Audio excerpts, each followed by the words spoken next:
நீங்கள் அந்த டிவைசஸை போட்டு பார்த்துட்டு இந்த ரூமில் பார்த்தீங்கன்னா இப்போ இந்த கேமராவே இல்லைன்னா இந்த கேமரா வந்து அந்த விஆர் அந்த ஆகுமெண்டட் ரியாலிட்டியில் தெரியும். ஸோ அப்போது ஃப்ளோர் பிளானுக்கு நான் ஒரு QR கோடிங்க ஸ்கேனர் ஒரு ஸ்டிக்கர் ஒட்டிட்டா போதும். அந்த நம்ம படத்தோட ஒரு ஆப்பாக பண்ணி கொடுத்துட்டேன்னா ஒரு லைட் மேனோ இல்லை ஒரு கேமரா அசிஸ்டண்ட்டோ ஒரு ஆர்ட் அசிஸ்டண்ட்டோ அதை ஸ்கேன் பண்ணாலே தெரிஞ்சிடும் அவங்களோட ஒர்க் அங்கே என்ன, எதை எங்கே வைக்கணும். அந்த ப்ரிப்ரேஷன் டைம் ரொம்ப கம்மியாகும்.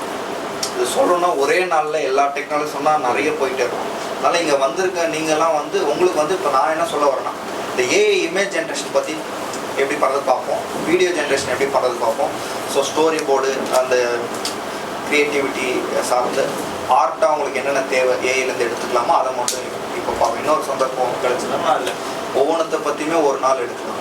விஆர் பற்றி ஏஆர் பற்றி அதுவே நிறைய அப்படியே போயிட்டு இருக்கும். ஸோ இதான் வந்து இந்த விஜன் ஓகேங்களா.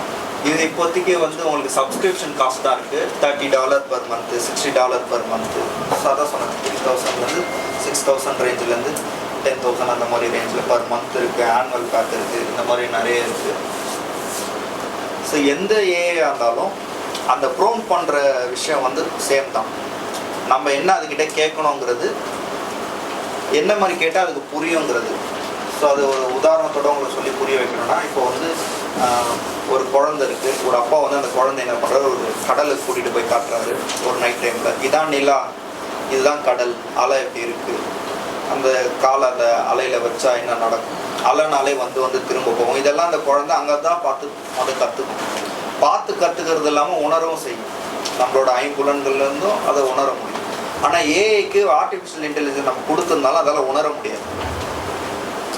ஓகேவா. அப்போ அதே குழந்தைய ஒரு மியூசியமில் வச்சு தான் வளர்க்குறோம்.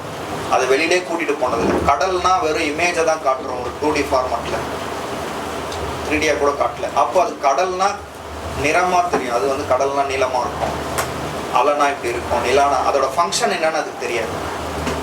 அது தோற்றம் எப்படி இருக்குன்னு தான் தெரியும் தவிர அதோட ஃபங்க்ஷன் தெரியாது. அதனால தான் ஏஐயில் சில தவறுகள் ஏற்படும். இப்போது போக போக அது கம்மியாகிட்டே வருது. காரணம் என்னென்னா அது கற்றுக்குது நம்மக்கிட்ட.